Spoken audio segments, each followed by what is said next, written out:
पुढची बातमी मनोज जरांगेंच्या संदर्भातली। मनोज जरांगे नुकतेच बुलढाण्याच्या दौऱ्यावर गेले होते। तिथे त्यांनी एक चिथावणीखोर वक्तव्य केलं आणि या निमित्तानं ओबीसी समाजानं जरांगे यांच्यावर आक्षेप नोंदवलाय।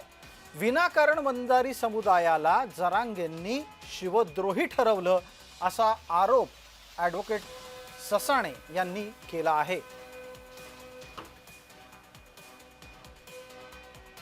अरे छत्रपती हे तर आपलं जीवन आहे।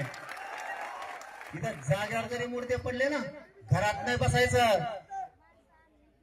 विदर्भातल्या आणि या गावातल्या मराठ्यांना सांगतो, मूर्त पडला तरी छत्रपतीपेक्षा मोठा कोणी नाही।